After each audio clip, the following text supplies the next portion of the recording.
നമസ്കാരം. എന്തൊക്കെയുണ്ട് വിശേഷങ്ങൾ? എല്ലാവർക്കും സുഖം തന്നെയല്ലേ? ഞങ്ങളിവിടെ സുഖമായിരിക്കുന്നു. അപ്പോൾ ഞാനിന്ന് വന്നിരിക്കുന്ന ഒരു സിമ്പിൾ പുലാവായിട്ടാണ്. ഞാൻ കഴിഞ്ഞ വീഡിയോയിൽ പറഞ്ഞിട്ടുണ്ടായിരുന്നു പുലാവാണ് അടുത്ത റെസിപ്പി എന്നുള്ള കാര്യം. അപ്പോൾ വളരെ ഈസിയാണ്. ഇതിനു മുമ്പ് ഞാൻ പുലാവ് ഇട്ടിട്ടുണ്ട്. ഇതും കുക്കർ പുലാവ് തന്നെയാണ്. അതേസമയം കുക്കറില്ലാത്തവർക്ക് സാധാരണ പാത്രത്തിൽ വെച്ചിട്ടും തയ്യാറാക്കാം. അപ്പോൾ ഇത് കാഷ്നട്ട് പുലാവാണ്. കുട്ടികൾക്കും വലിയവർക്കും ഒരുപോലെ ഇഷ്ടപ്പെടുന്ന ഒരു പുലാവാണ് കേട്ടോ.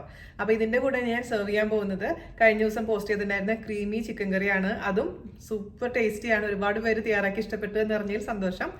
അപ്പോൾ ഒട്ടും താമസിയാണ്ട് എങ്ങനെയാണ് കാഷ്നട്ട് പുലാവ് തയ്യാറാക്കാം എന്ന് നോക്കിയിട്ട് വരാം. ഓക്കെ, അപ്പൊ നമുക്ക് ഈസി ആൻഡ് ടേസ്റ്റി ആയിട്ടുള്ള കാഷ്യൂ പുലാവ് എങ്ങനെയാണ് തയ്യാറാക്കാമെന്ന് നോക്കാം. ഞാനിത് കുക്കറിലാണ് തയ്യാറാക്കാൻ പോകുന്നത്. അതേസമയം നിങ്ങളുടെ അടുത്ത് കുക്കർ ഇല്ല എന്നുണ്ടെങ്കിൽ സാധാരണ കട്ടിയുള്ള പാത്രത്തിൽ വെച്ച് ഉണ്ടാക്കാം കേട്ടോ. ഇപ്പൊ നമുക്ക് ഏത് പാത്രത്തിലാണ് നിങ്ങൾ ഉണ്ടാക്കാൻ പോകുന്നത്, കുക്കറിലാണെങ്കിലും അല്ലെങ്കിലും ആ പാത്രത്തിലോട്ട് ആദ്യം തന്നെ നമുക്ക് നെയ്യ് അല്ലെങ്കിൽ ബട്ടർ അല്ലെങ്കിൽ ഓയിൽ ഒഴിച്ചു കൊടുക്കാം. 2 ടീസ്പൂൺ നെയ്യാണ് ഞാൻ എനിക്ക് ഒഴിച്ചു കൊടുക്കാൻ പോകുന്നത്. അതൊന്ന് മെൽറ്റ് ആവട്ടെ. ആ സമയം കൊണ്ട് നമുക്ക് ഒരു കൂട്ട് റെഡിയാക്കണം. 2 പച്ചമുളക്, 2 വലിയ വെളുത്തുള്ളി, ഒരു ചെറിയ കഷ്ണം ഇഞ്ചി, വളരെ കുറച്ച് പുതിനയുടെ ഇല, അതുപോലെ തന്നെ കുറച്ച് മല്ലിയുടെ ഇല. അപ്പൊ നിങ്ങൾക്ക് ഈ പുതിനയുടെ മല്ലിയുടെ ഇലയുടെ ടേസ്റ്റ് ഇഷ്ടമല്ല എന്നുണ്ടെങ്കിൽ ഒഴിവാക്കാം. പക്ഷെ ഈ ഒരു പുലാവ് ഉണ്ടാക്കുമ്പോൾ ഇതാണ് അതിന്റെ രുചി എന്ന് പറയുന്നത് കേട്ടോ. അപ്പൊ ഇത്രയും ഐറ്റംസ് എല്ലാം കൂടി നന്നായിട്ട് വെള്ളം ചേർത്തതിന് ശേഷം നല്ല മഷി പോലെ അരച്ചെടുക്കാം. നമ്മുടെ കൂട്ട് റെഡി ആയിട്ടുണ്ട്. നമുക്ക് മാറ്റി വെക്കാം. ചൂടായിരിക്കുന്ന നെയ്യിലോട്ട് നമുക്ക് ഒരു ബേ ലീഫ്, ഒരു ചെറിയ കഷ്ണം പട്ട, 3 ഗ്രാമ്പു, 2 ഏലക്കായ എന്നിവ ചേർത്ത് കൊടുത്ത് 2 മിനിറ്റ് നേരം ചെറിയ തീയിലൊന്ന് വഴറ്റി കൊടുക്കാം. അതിന്റെ ഒരു നല്ലൊരു വാസന വരുന്ന നേരത്ത് വേണം നമുക്ക് ഇതിലോട്ട് ബാക്കിയുള്ള ഐറ്റംസ് ചേർത്ത് കൊടുക്കാം. 2 മിനിറ്റ് കഴിഞ്ഞിട്ടുണ്ട്. ഈ സമയത്ത് നമുക്ക് ഇതിലോട്ട് ഒരു സവാളയുടെ പകുതി നീളത്തിൽ അരിഞ്ഞത് ഇട്ട് കൊടുക്കാം. ഒന്ന് വാട്ടിയെടുക്കാം. ഒന്ന് ചെറുതായി വാടി വരുന്ന സമയത്ത് നമ്മൾ നേരത്തെ റെഡിയാക്കി വെച്ചിരിക്കുന്ന കൂട്ടില്ലേ, ഇഞ്ചി, വെളുത്തുള്ളി, പച്ചമുളക്, പിന്നെ ഇലകൾ, അതങ്ങ് ചേർത്ത് കൊടുക്കാം. അതിന്റെ പച്ചമണം മാറുന്ന വരെ അങ്ങ് വാട്ടി കൊടുക്കാം. ചെറിയ തീയിൽ തന്നെ വെച്ചാൽ മതി കേട്ടോ. അപ്പോഴാണ് നന്നായിട്ട് ഇങ്ങ് കറക്റ്റായിട്ട് അത് കുക്കാവുള്ളൂ. ഇതിന്റെയൊക്കെ പച്ചമണം നന്നായി മാറിയിട്ടുണ്ട്. ഈ സമയത്ത് നമുക്ക് ഇതിലേക്ക് പച്ചക്കറികൾ ചേർത്ത് കൊടുക്കാം. ഞാൻ ഇതിലോട്ട് ഇപ്പോൾ കാര്യമായിട്ടൊന്നും ചേർക്കുന്നില്ല. കുറച്ച് ഒരു ക്യാരറ്റിന്റെ പകുതി ഭാഗം, അതുപോലെ തന്നെ കുറച്ച് ബീൻസ് ഇത്ര മാത്രം ചേർക്കുന്നുള്ളൂ. അതേസമയം നിങ്ങൾക്ക് ഗ്രീൻ പീസോ കോളിഫ്ലവറോ പൊട്ടറ്റോ എന്താണ് ഇഷ്ടം ചേർത്ത് കൊടുക്കാം കേട്ടോ. എന്നിട്ട് ഇതൊന്ന് നന്നായിട്ട് അങ്ങ് വഴറ്റിയെടുക്കാം. ഈ സമയത്ത് നമുക്ക് ഇതിലോട്ട് ഉപ്പ് ചേർത്ത് കൊടുക്കാം. നന്നായിട്ട് അങ്ങ് മിക്സ് ചെയ്ത് വാട്ടിയെടുക്കാം കേട്ടോ. ഏകദേശം വാടി വന്നിട്ടുണ്ട്. ഈ സമയത്ത് ഞാനിതിലേക്ക് അരിയാണ് ചേർത്ത് കൊടുക്കാൻ പോകുന്നത്. ഞാനിവിടെ ഉപയോഗിച്ചിരിക്കുന്നത് ബസ്മതി റൈസ് ആണ്. 1 കപ്പ് ബസ്മതി റൈസ് 20 മിനിറ്റ് വെള്ളത്തിലിട്ട് കുതിർത്തി വെച്ചിട്ടുണ്ടായിരുന്നു. അതിനുശേഷം വെള്ളം വാറ്റി വെച്ചിരിക്കുന്ന ബസ്മതി റൈസ് 1 കപ്പ് ഞാൻ ഇതിലേക്ക് ചേർത്ത് കൊടുക്കുകയാണ് കേട്ടോ. നിങ്ങൾക്ക് മറ്റേ ജീരകശാല അരിയാണോ ഉള്ളതെങ്കിൽ അത് ഉപയോഗിക്കാം. അതുപോലെ ചേർത്തതിന് ശേഷം നന്നായി അങ്ങ് മിക്സ് ചെയ്ത് കൊടുക്കാം. താഴെ നിന്നൊക്കെ നന്നായിട്ടൊന്ന് മിക്സ് ചെയ്യണേ, അടി പിടിക്കാതിരിക്കാൻ ശ്രദ്ധിക്കണം. 2-3 മിനിറ്റ് നേരം ഇട്ടതിന് ശേഷം ഒന്ന് വഴറ്റിയെടുക്കാം. ഇപ്പൊ ഇത് കുക്കറിലാണ് ചെയ്യാൻ പോകുന്നത്. അതുകൊണ്ട് 1 കപ്പ് അരിക്ക് 1.25 ഗ്ലാസ് വെള്ളമാണ് ചേർക്കുന്നത്. അതുപോലെ തന്നെ ബസ്മതി അരി അല്ല, ജീരകശാല അരിയാണെങ്കിൽ 1 കപ്പ് അരിക്ക് 2 ഗ്ലാസ് വെള്ളം വേണം കേട്ടോ. ഞാൻ ആ ഡിസ്ക്രിപ്ഷൻ ബോക്സിൽ ഡീറ്റെയിൽ ആയിട്ട് എഴുതിയേക്കാം, കൺഫ്യൂഷൻ വേണ്ട. ഞാനിപ്പോൾ തൽക്കാലം ഇതിലോട്ട് 1.25 ഗ്ലാസ് ചൂടുവെള്ളമാണ് ഒഴിച്ചു കൊടുക്കാൻ പോകുന്നത്. ഈ പുലാവ് ഉണ്ടാക്കുമ്പോൾ നമ്മള് കാഷ്യൂ പേസ്റ്റ് ഒന്നും ചേർക്കാറില്ല. പക്ഷെ ഞാൻ ഒരു വെറൈറ്റിക്ക് വേണ്ടിയിട്ട് കുറച്ച് കാഷ്യൂനട്ട്, അതായത് ഒരു 10 കാഷ്യൂനട്ട് ഞാൻ അണ്ടിപ്പരിപ്പ് എടുത്തിട്ട് വെള്ളത്തിൽ കുതിർത്തി വെച്ചിട്ടുണ്ടായിരുന്നു. അത് നന്നായി അരച്ചെടുത്തിട്ടുണ്ട്. ഈ സമയത്ത് നമുക്ക് ഈ ചോറിന്റെ കൂടെ അങ്ങ് ചേർത്ത് കൊടുക്കാം. നിങ്ങൾക്ക് കാഷ്യൂനട്ട് പേസ്റ്റ് ഇഷ്ടമല്ല എന്നുണ്ടെങ്കിൽ ഈ സ്റ്റെപ്പ് ഒഴിവാക്കാം. നല്ല റിച്ച് ആയിട്ടുള്ള നല്ല രുചികരമായിട്ടുള്ള ഒരു പുലാവാണ്. വളരെ പെട്ടെന്ന് ഉണ്ടാക്കിയെടുക്കാൻ പറ്റുന്ന ഒരു പുലാവാണ് കേട്ടോ ഇത്. ആ കാഷ്യൂ കൂടെ ചേർത്തതിന് ശേഷം നന്നായി അങ്ങ് മിക്സ് ചെയ്ത് കൊടുക്കാം.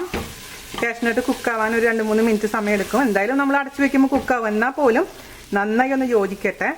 നമുക്ക് അണ്ടിപ്പരിപ്പ് ഒന്നില്ലെങ്കിൽ വറുത്തിട്ട് ഇതിലിടാം. അതല്ലെങ്കിൽ നമ്മൾ സെർവ് ചെയ്യുന്ന സമയത്ത് അണ്ടിപ്പരിപ്പ് വറുത്തത് ഇതിലേക്ക് ചേർത്ത് കൊടുത്താൽ മതിയാവും. നിങ്ങൾക്ക് അണ്ടിപ്പരിപ്പിന് പകരമായിട്ട്, അണ്ടിപ്പരിപ്പ് പേസ്റ്റിന് പകരമായിട്ട് തേങ്ങാപ്പാൽ വെച്ചിട്ടും ഉണ്ടാക്കാം. അപ്പൊ കട്ടി തേങ്ങാപ്പാൽ കുറച്ച് ഒരു 1/4 കപ്പ് കട്ടി തേങ്ങാപ്പാൽ ഒഴിച്ചു കൊടുത്താൽ മതിയാകും അണ്ടിപ്പരിപ്പ് പേസ്റ്റ് ചേർത്തതിന് പകരമായിട്ട് കേട്ടോ. അപ്പൊ നമ്മൾ മീഡിയം ഫ്ലെയിമിലാണ് കേട്ടോ തീയിരിക്കുന്നത്. ഈ സമയത്ത് ഇതിലോട്ട് 1.25 ഗ്ലാസ് ചൂടുവെള്ളമാണ് ഒഴിച്ചു കൊടുക്കാൻ പോകുന്നത്. പിന്നെ നമ്മൾക്ക് മഞ്ഞപ്പൊടി വേണമെന്നുണ്ടെങ്കിൽ വഴറ്റുന്ന സമയത്ത് ഇച്ചിരി മഞ്ഞപ്പൊടി വേണമെങ്കിൽ ചേർത്ത് കൊടുക്കാം കേട്ടോ. ഞാൻ മഞ്ഞപ്പൊടി ചേർത്തിട്ടില്ലേ. ഇനി നമുക്ക് ഇതിന്റെ രുചി നോക്കണം. ആ ഉപ്പ് അല്പം മുന്നോട്ട് നിൽക്കണം. ബിരിയാണിയിൽ ഞാൻ പറയുന്ന പോലെ തന്നെ ഉപ്പ് കറക്റ്റ് ആണ്. നമുക്കിനി ഇതിലോട്ട് ഒരു അല്പം മാത്രം ഷുഗർ ചേർത്ത് കൊടുക്കാം, ഒരു നുള്ള്. അത് തികച്ചും ഓപ്ഷനിലാണ് കേട്ടോ. നന്നായി മിക്സ് ചെയ്ത് കൊടുക്കാം. നന്നായി തിളച്ചതിന് ശേഷം നമുക്ക് ഇതങ്ങ് അടച്ചു വെച്ചിട്ട് ഒരു വിസില്. നന്നായി തിളയ്ക്കാൻ തുടങ്ങിയിട്ടുണ്ട്. ഹൈ ഫ്ലെയിമില് ക്ലോസ് ചെയ്യാണ് കുക്കർ. വെയിറ്റ് വേണം, വെയിറ്റ് എടുക്കാൻ പാടില്ല. ബിരിയാണിയിൽ ഞാൻ വെയിറ്റ് എടുക്കാൻ പറയാറുണ്ട്, പുലാവിൽ പക്ഷെ വെയിറ്റ് എടുക്കണ്ട. ഹൈ ഫ്ലെയിമിൽ ഒരു വിസിൽ കഴിഞ്ഞ് നമുക്ക് ഓഫ് ചെയ്യാം. എന്നിട്ട് ചൂടില്ലാത്ത അടുപ്പിലോട്ട് നമുക്ക് മാറ്റി വെക്കണം. ആദ്യത്തെ വിസിൽ വന്ന് നമുക്ക് ഓഫ് ചെയ്യാം. ഇത് നമുക്ക് അടുത്ത അടുപ്പിലോട്ട് മാറ്റി വയ്ക്കാം. എന്നിട്ട് ഒരു 15-20 മിനിറ്റ് കഴിഞ്ഞതിന് ശേഷം മാത്രം ഓപ്പൺ ചെയ്യാം കേട്ടോ. അപ്പോൾ ഞാൻ അടുക്കളയിൽ നിന്ന് ഇപ്പുറത്തേക്ക് കൊണ്ടുവന്നു കേട്ടോ, ഹോളിലേക്ക്. അടുക്കളയിൽ നല്ല ഇരുട്ട് പോലെ തോന്നുന്നത്. അപ്പോൾ ഇത് 10-15 മിനിറ്റ് കഴിഞ്ഞിട്ടുണ്ടെങ്കിൽ നമുക്കിത് ഓപ്പൺ ചെയ്യാം. ഇത് കംപ്ലീറ്റ് ആവി പോയിട്ടുണ്ട്. ചോറ് വെന്തോന്ന് കൺഫേം ചെയ്യുക. നന്നായി കുക്കായിട്ടുണ്ട്. ഇനി നമുക്ക് ഒരു ഫോർക്ക് വെച്ചിട്ട് താഴേന്ന് മേലോട്ട് അങ്ങ് ആക്കി കൊടുക്കാം. സാധാരണ നമ്മൾ ബിരിയാണിയൊക്കെ ചെയ്യുമ്പോൾ ചെയ്യാറുള്ള പോലെ തന്നെ. ഇപ്പോൾ ഈസി പീസി ആയിട്ടുള്ള കുട്ടികൾക്ക് പ്രിയപ്പെട്ട കാഷ്യൂ പുലാവ് റെഡി ആയിട്ടുണ്ട്. വളരെ എളുപ്പമല്ലേ ചെയ്യാൻ. പിന്നെ ഞാൻ പറഞ്ഞില്ലേ, കാഷ്യൂ പേസ്റ്റ് എന്നുള്ള ഓപ്ഷനിലാണ്. നിങ്ങൾക്ക് താല്പര്യമില്ലെങ്കിൽ ഒഴിവാക്കാം, അത്രേ ഉള്ളൂ.